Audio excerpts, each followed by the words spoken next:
Bienvenidos a América Directo. Estamos aquí, tenemos la oportunidad de entrevistar a la periodista argentina Teresa Bo, que es licenciada en comunicación tiene un máster en resolución de conflictos de Washington. Su trayectoria ha sido muy interesante porque ha sido corresponsal de la CNN durante 10 años en Oriente Medio y además ahora es corresponsal para América Latina de Al Jazeera. Así que con ella contamos, hemos recibido vuestras preguntas a través del enlace de América Directo. Durante la entrevista siempre tenéis la oportunidad de seguir enviando vuestras inquietudes a Teresa Bo. Y bueno, ante todo, Teresa, bienvenida, gracias por darnos la oportunidad de entrevistarte. Y sobre todo queríamos preguntarte un poco sobre el conflicto de Siria primero, que está tan en auge hoy por hoy y que es quizá uno de los conflictos que más llama la atención ahora, de entrada por su duración, ya llevan 17 meses, y segundo por la dificultad de obtener información sobre este conflicto del gobierno de Al-Assad y que bueno, según Naciones Unidas, por ejemplo, hablan ya de guerra civil y bueno, queríamos saber sobre todo tu opinión al respecto, más allá de que ahora mismo estés en Argentina cubriendo para Al Jazeera lo que es la cobertura de América Latina, ¿qué es lo que tú ves, dado que conoces el terreno, de lo que sucede allí? Bueno, esa es la primera pregunta entonces. Sí. Bueno, no, la situación por lo que uno ve es lamentable, pero lo que es más lamentable no solamente es cómo ha escalado el conflicto, la inhabilidad de las dos partes de poder sentarse a dialogar, lo que es más lamentable es la falta de unión que hay en el Consejo de Seguridad de la ONU para tratar de resolverlo, ¿no? Es como que cada uno está pensando más en sus propios beneficios y en sus propios intereses, más que en resolver y en seguir, salvarle la vida a los sirios que se están muriendo todos los días. Creo que esta no es la primera vez que pasa una cosa así. Creo que por lo general las potencias están pensando más en sus intereses más que en resolver una situación. En Irak, en lo que era previo a la guerra, pasó algo parecido. No nos olvidemos que Francia, por ejemplo, se oponía a lo que era la invasión de Irak. Los americanos insistían que esta era la única manera. Y yo me acuerdo que cuando estaba en Bagdad, justo después de caer el gobierno iraquí, de haber estado y encontrado, por ejemplo, misiles hechos en Francia de unos meses antes o un año antes de lo que era la guerra, ¿no? O sea que acá son los intereses obviamente lo que predominan y yo creo que también por eso, más allá de la complejidad de lo que es el conflicto sirio, es que no se puede encontrar una solución. Según Cristian Armas, de Argentina, nos pregunta ¿qué se siente al ver todo esto, dado que es una zona que tú conoces? ¿Qué es lo que Bueno, opinas? primero que nada, mucha frustración de no estar ahí. La razón por la que no estoy ahí es que tengo una hija de un año y bueno, en este momento estoy más concentrada en eso. Pero mucha frustración porque se ve un poco lo que es la dificultad de poder informar. A diferencia de en otros conflictos que yo he cubierto, lo que está pasando en Siria para los periodistas es que es muy difícil entrar, es muy difícil informar. No hay un centro de prensa, no hay una unión, el conflicto va pasando de ciudad a ciudad a medida que los rebeldes, pongamos así, van intentando ganar terreno. Y bueno, también eso es lo que le ha costado la vida a muchos periodistas que están en el lugar, pero ante nada creo que es difícil ver la magnitud en el terreno de la cantidad de gente que se está muriendo, porque mucho de lo que sale es a través de YouTube, de videos filmados por los sirios mismos, que son lo que muestran, ¿no? Y es difícil también saber la veracidad de lo que está pasando en ese sentido. Sobre ese punto precisamente, Dayana Ayari de Argentina también nos pregunta ¿hasta qué punto se puede confiar en la información que nos llega de Siria, dada la dificultad a la hora de informar? Bueno, así es muy, muy difícil saber qué es lo que está saliendo. Yo creo que es muy difícil inventar, digamos, las imágenes de violencia, las imágenes de muertos de los dos lados que están teniendo lugar, y creo que eso es, digamos, la gravedad de la situación de determinada manera. Uno, te lo digo más que nada por experiencia, ¿no? Hay que chequear, rechequear y chequear la información. En Al Jazeera yo sé que muchos de los videos que se emiten al aire, por ejemplo en YouTube, son chequeados, se trata de hablar con las personas que los están emitiendo, de verificar todo lo que se puede. Obviamente es muy difícil, pero bueno, yo creo que los periodistas en el terreno están haciendo lo posible para que salga a la luz todo lo que está pasando allá.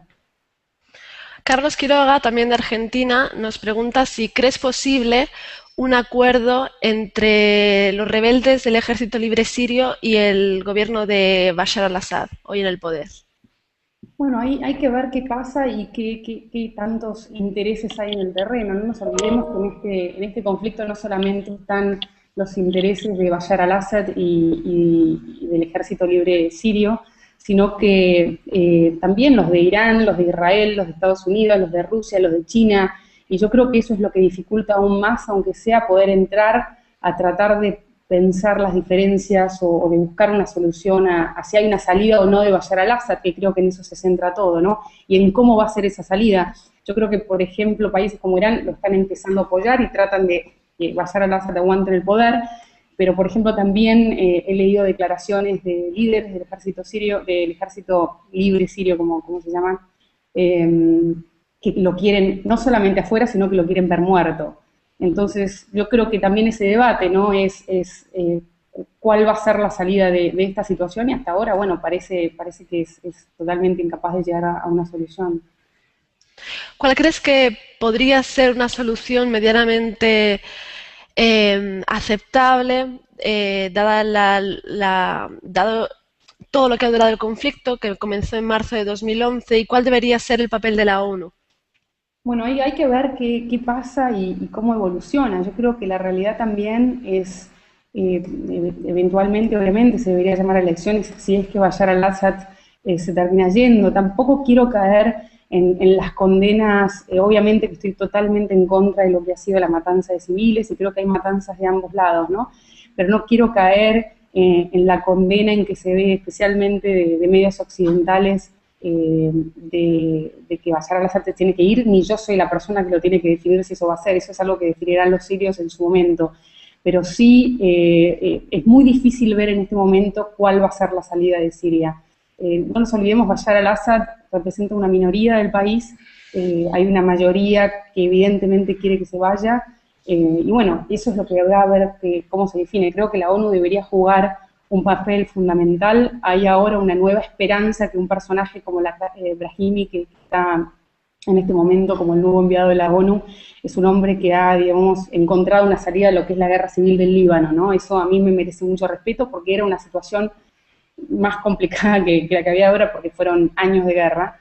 Bueno, hay que ver si logra llegar a una solución, si logra llegar a un acuerdo, hacer que las dos partes se sienten a hablar y olvidarse un poco de lo que está pasando ahora, ¿no? Que es esta intromisión internacional que creo que solamente complica más la situación. Sabemos que los ingleses están armando a los rebeldes, sabemos que Irán está apoyando a Bashar al-Assad, y mientras la situación siga siendo esa, es muy difícil que se busque una salida que sea para mejor para Siria, ¿no? No para la región. ¿Qué peligro hay de que la situación en Siria se convierta o de alguna manera derive en lo que ocurrió en Libia? Bueno, hay que ver qué pasa. Barack Obama ya dijo que había una posibilidad de que Estados Unidos intervenga si es que Siria se animaba a usar lo que eran armas químicas, ¿no? Bashar al-Assad en su momento dijo que Siria tenía gasarín, BX, etcétera. Hay que ver cuál es la realidad de eso también. No nos olvidemos que ya se llevó a cabo una guerra en Medio Oriente con la falacia que era que había armas químicas en Irak en ese momento y nunca se pudo probar nada. O sea que creo que hay que tener mucho cuidado con este tipo de información.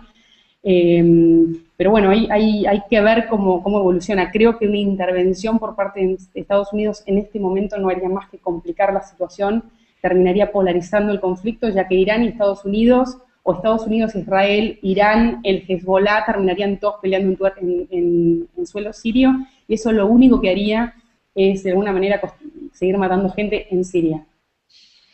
Tú has estado cubriendo el conflicto de Irak y el de Afganistán. Precisamente por tu cobertura de lo que sucedía en Irak, fuiste premiada en 2 ocasiones.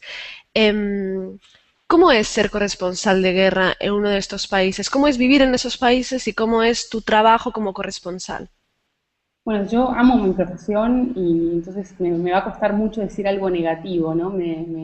Tengo experiencias por ahí tristes, pero que creo que han construido y son positivas, pero obviamente no es un trabajo fácil, te tiene que gustar mucho lo que haces.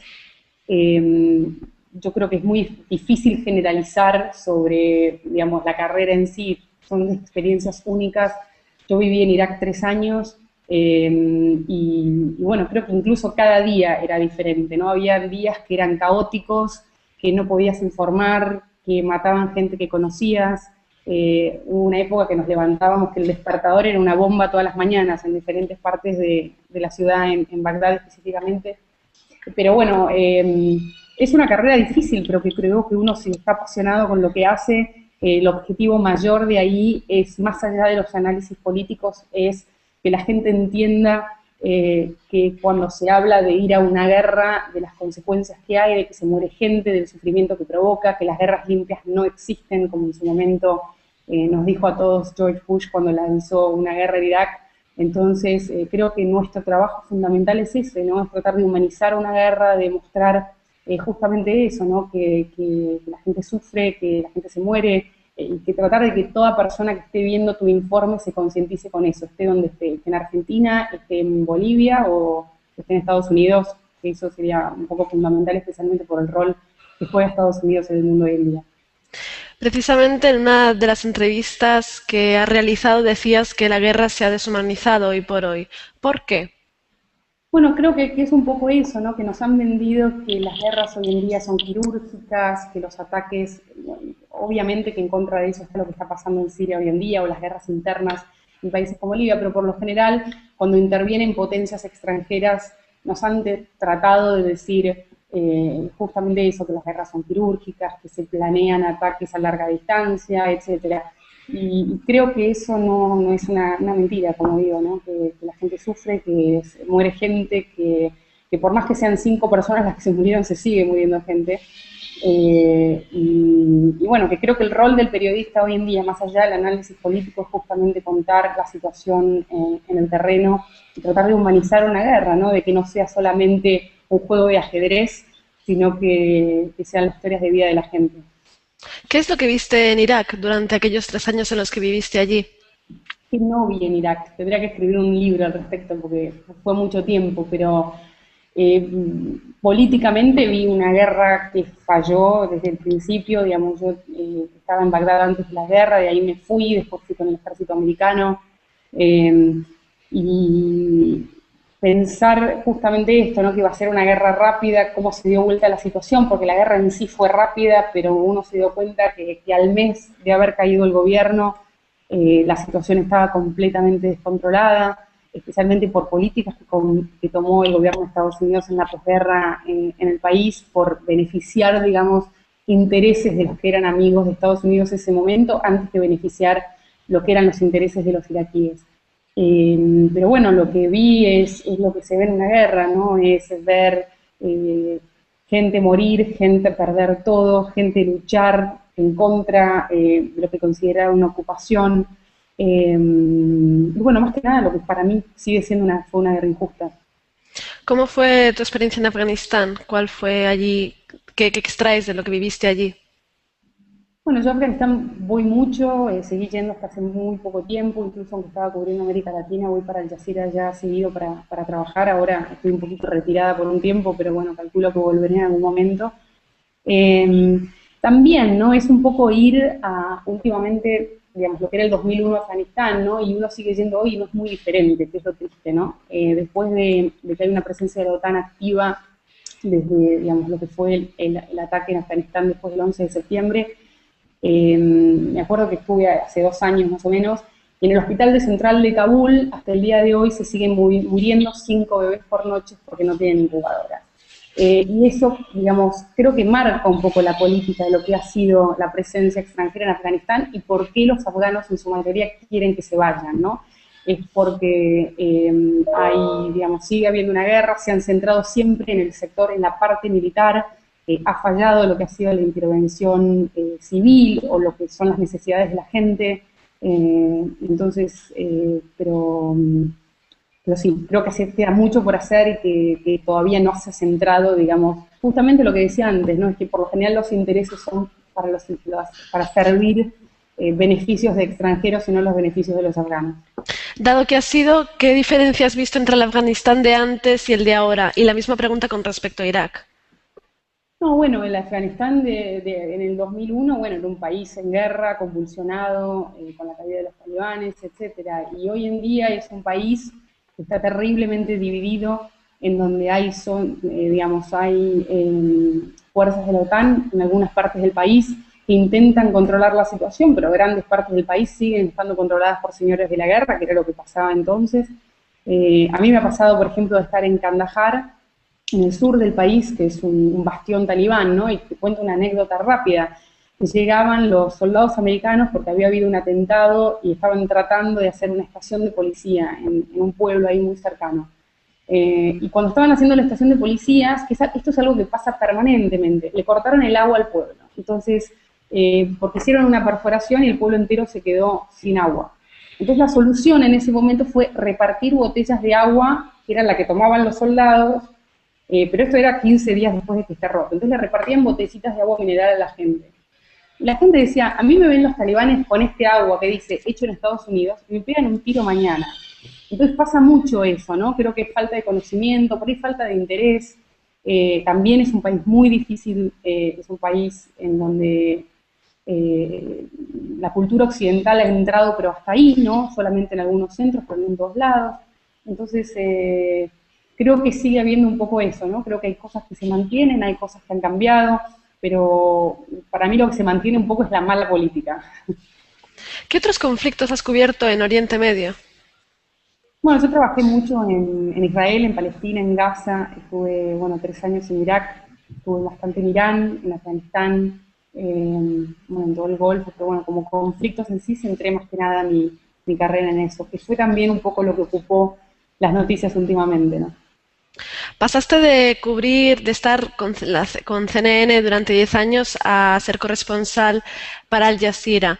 Precisamente Gabriel Kloster, desde Argentina, te pregunta, si fuiste corresponsal de la CNN, él duda de que puedas ser una mujer imparcial, porque estás condicionada por los intereses del imperio.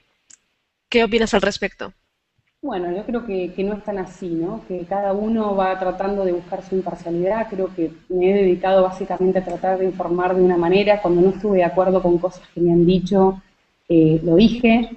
Y bueno, y también me terminé yendo. Entonces, creo que el rol de cada uno es aceptar que no te baje en línea, que hoy en día creo que es lo tan difícil de ver en el periodismo, que por lo general se baja línea. Tampoco creo que tengo que estar de un lado o del otro, que te tengo que contar lo que estoy viendo y que mi reportaje sea creíble, que es un poco lo que trato de hacer. En todas mis notas que he hecho en Medio Oriente, en Argentina incluso, tratamos de mostrar los dos lados de la historia y que la gente saque su conclusión. Yo no estoy tratando de vender una opinión, estoy tratando de que la gente se entere de lo que está pasando.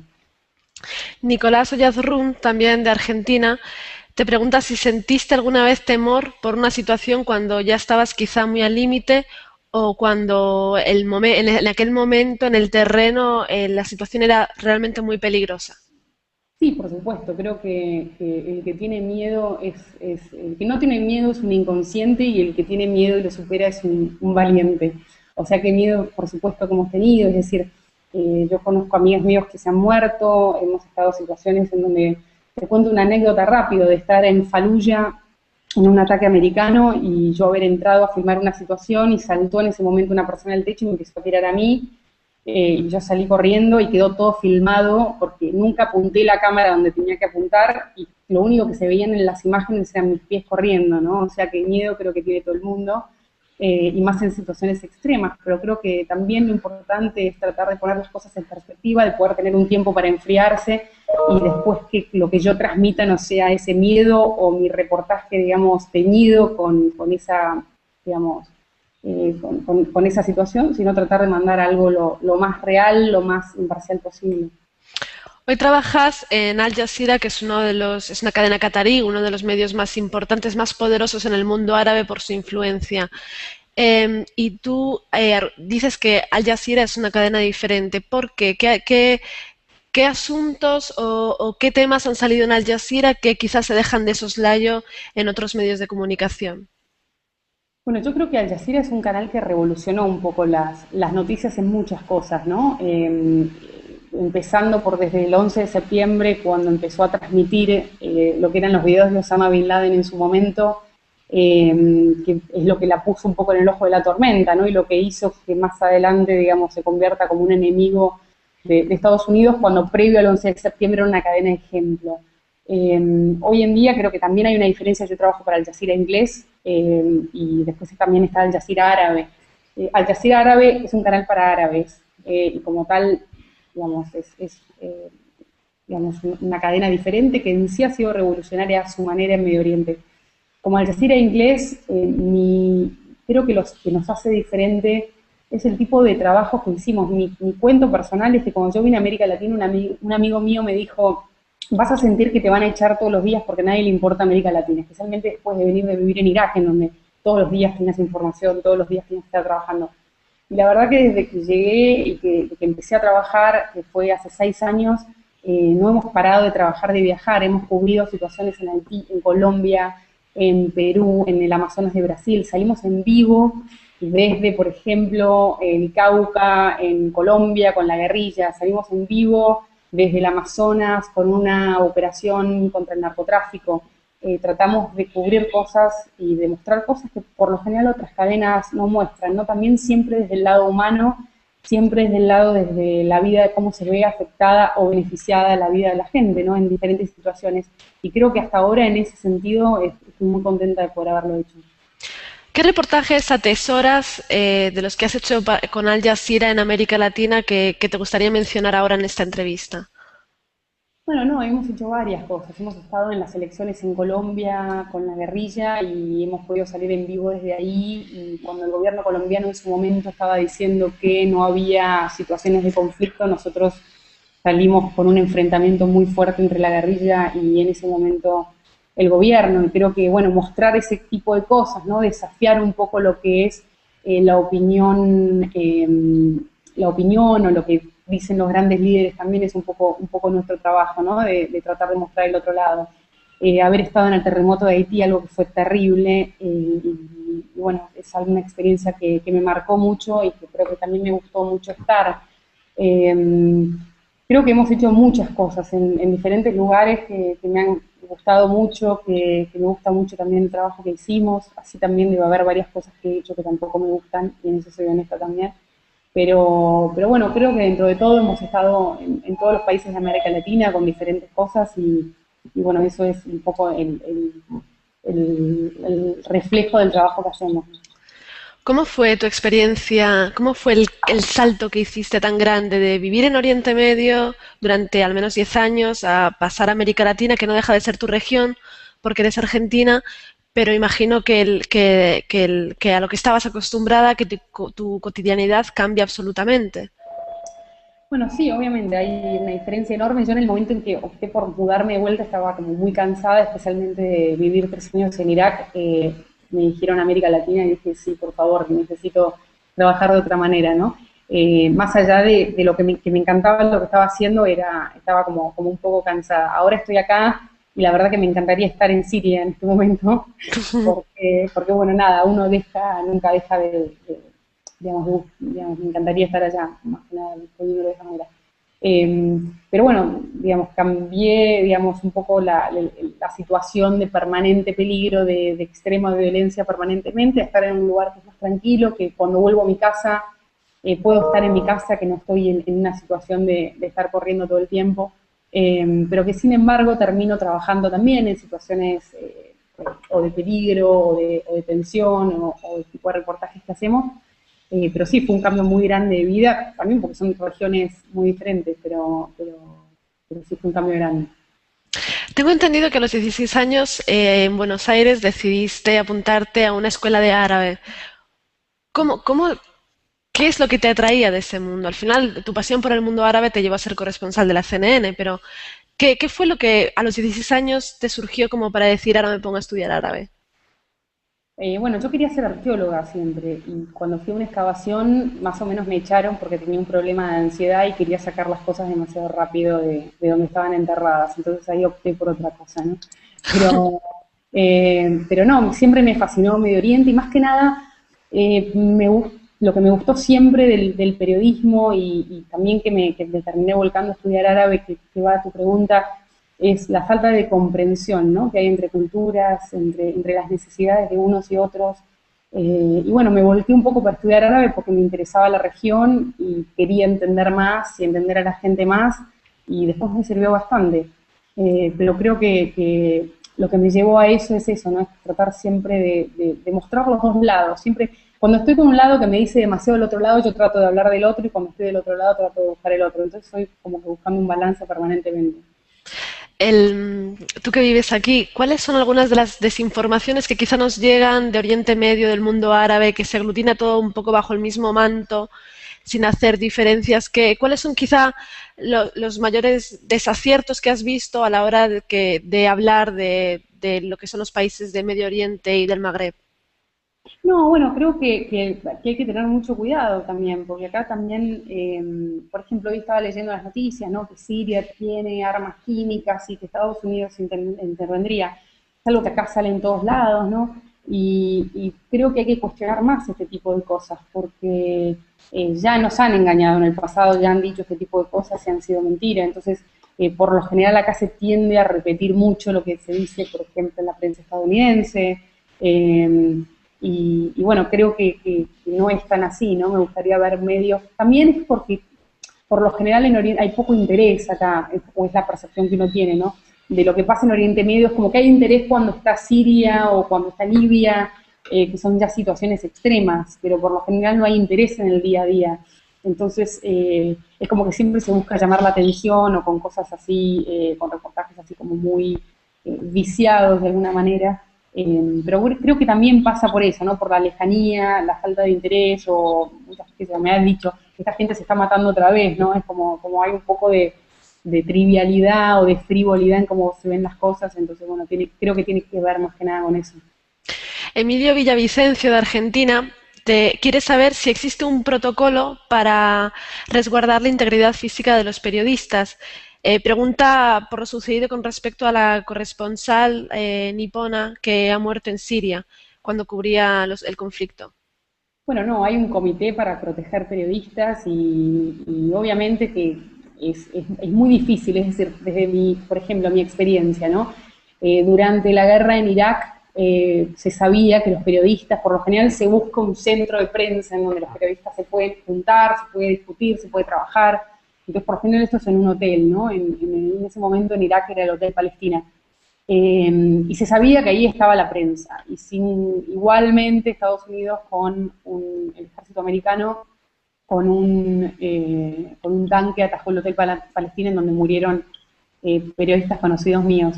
Y creo que, digamos, por lo general no se respeta, ¿no? Hay muchos casos que se demuestra que se podrían haber evitado muertes y que no se ha hecho. Y el problema justamente en Siria ahora es lo que decía anteriormente, ¿no? Que no hay un centro de conflicto. Los periodistas no están en Damasco solamente, los periodistas están en Alepo y van siguiendo el conflicto a medida que se va moviendo. Y ya ha habido un caso también en Homs, donde murieron, en una ciudad siria, donde murieron otros periodistas, a donde habían improvisado un centro de prensa y el ejército, digamos, también atacó ese lugar, y en donde murieron varios periodistas también.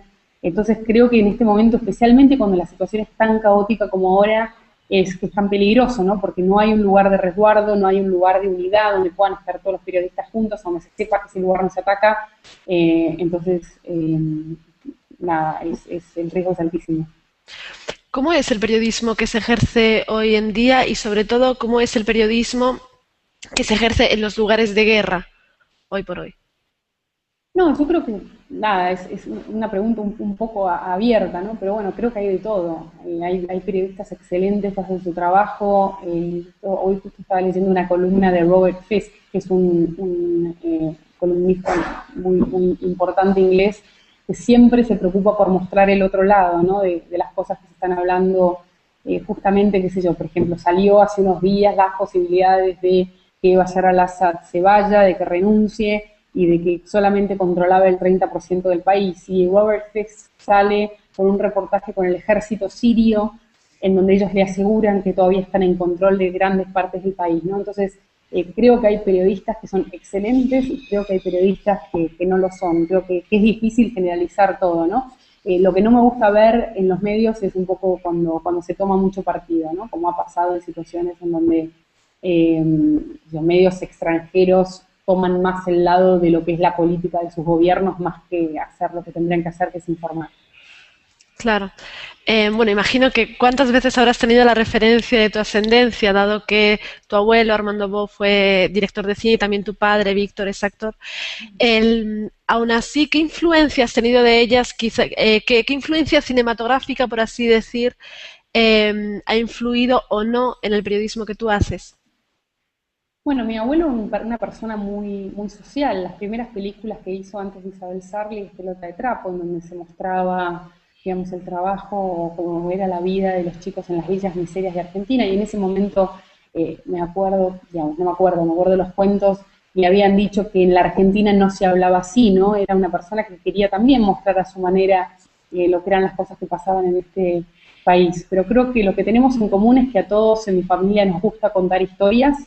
Las de mi hermano, que también es cineasta, mi papá y mi abuelo eran ficticias y las mías son reales. Entonces, creo que esa es la gran diferencia. Por último, ya vamos a ir concluyendo esta entrevista. ¿Cuáles son las historias que, dado que tu trayectoria ha sido tan intensa y tan variada y has conocido tantos países, cuáles son las historias que quizá más te han conmovido de toda tu experiencia? Imagino que son varias, pero ¿cuáles querrías rescatar ahora mismo para comentar con la audiencia?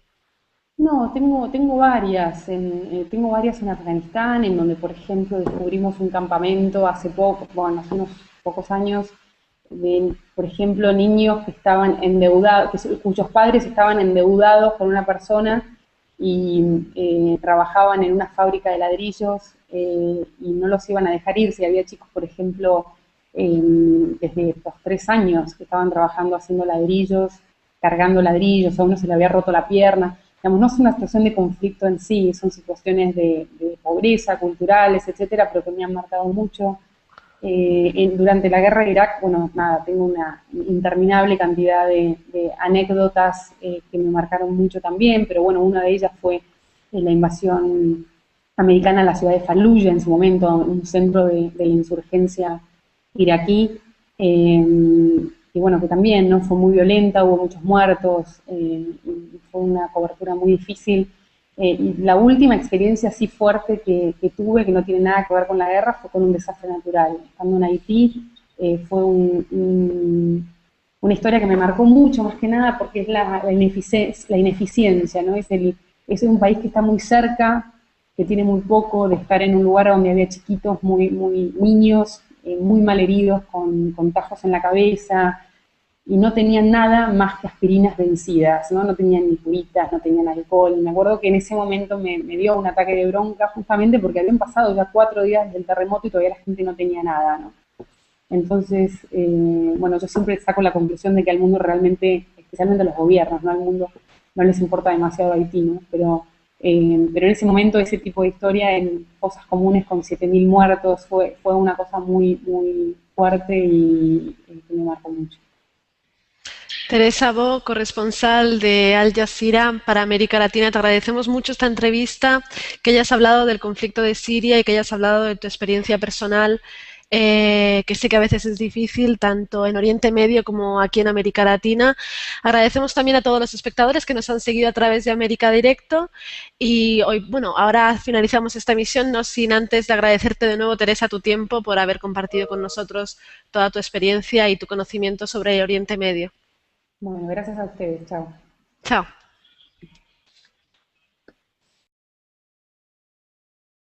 Y en seguir de salvarle la vida a los sirios que se están muriendo todos los días. Creo que esta no es la primera vez que pasa una cosa así. Creo que por lo general las potencias están pensando más en sus intereses más que en resolver una situación. En Irak, en lo que era previo a la guerra, pasó algo parecido. No nos olvidemos que Francia, por ejemplo, se oponía a lo que era la invasión de Irak. Los americanos insistían que esta era la única manera. Y yo me acuerdo que cuando estaba en Bagdad, justo después de caer el gobierno iraquí, de haber estado y encontrado, por ejemplo, misiles hechos en Francia de unos meses antes o un año antes de lo que era la guerra, ¿no? O sea que acá son los intereses obviamente lo que predominan y yo creo que también por eso, más allá de la complejidad de lo que es el conflicto sirio, es que no se puede encontrar una solución. Según Cristian Armas de Argentina nos pregunta qué se siente al ver todo esto, dado que es una zona que tú conoces. ¿Qué es lo que Bueno, opinas? primero que nada, mucha frustración de no estar ahí. La razón por la que no estoy ahí es que tengo una hija de un año y a veces es muy, muy difícil saber qué es lo que está saliendo. Yo creo que es muy difícil inventar, digamos, las imágenes de violencia, las imágenes de muertos de los dos lados que están teniendo lugar. Y creo que eso es, digamos, la gravedad de la situación de determinada manera.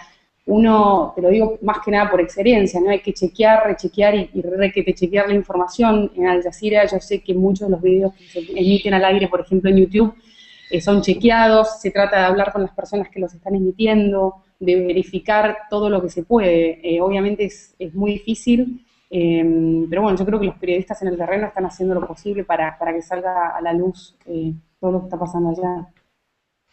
Carlos Quiroga, también de Argentina, nos pregunta si crees posible un acuerdo entre los rebeldes del Ejército Libre Sirio y el gobierno de Bashar al-Assad, hoy en el poder.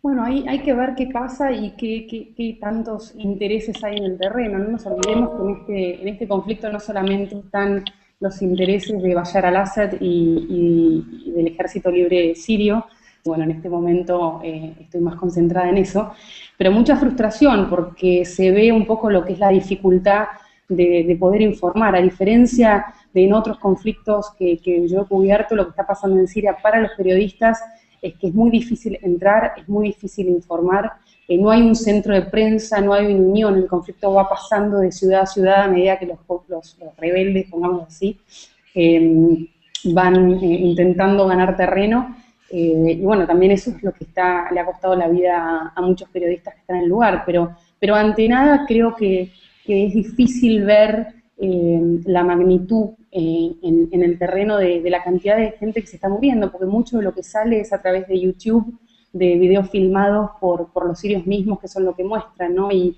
es difícil también saber la veracidad de lo que está pasando en ese sentido. Sobre ese punto precisamente, Dayana Ayari de Argentina también nos pregunta hasta qué punto se puede confiar en la información que nos llega de Siria, dada la dificultad a la hora de informar.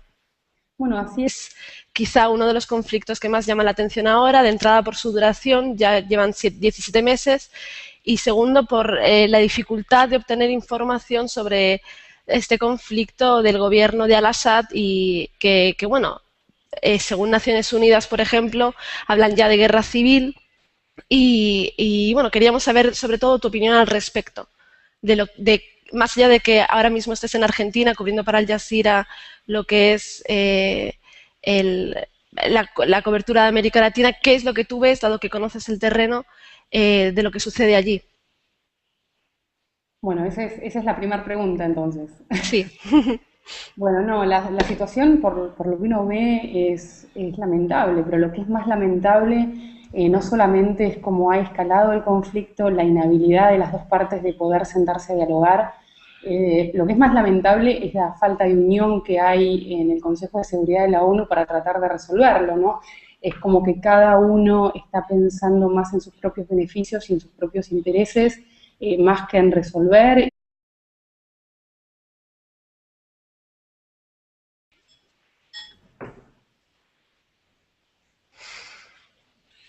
Bienvenidos a América Directo. Estamos aquí, tenemos la oportunidad de entrevistar a la periodista argentina Teresa Bo, que es licenciada en comunicación tiene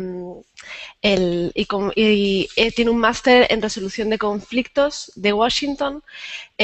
Su trayectoria ha sido muy interesante porque ha sido corresponsal de la CNN durante 10 años en Oriente Medio y además ahora es corresponsal para América Latina de Al Jazeera.